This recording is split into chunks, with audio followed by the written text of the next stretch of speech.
Hello everyone, today I will show you how to fix Instagram message primary and general option missing. So look here, this account showing it to this option, but some account missing this option. So at first open Instagram. So look here, missing this option. So you can easily solve this. Click on to profile, 3 line, and scroll down.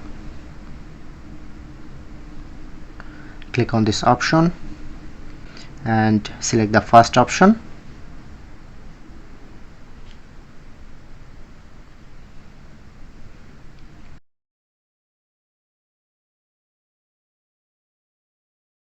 Okay, when complete, enable to professional mode, then check.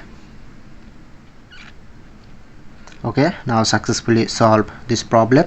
So that's it, that's how you can do it.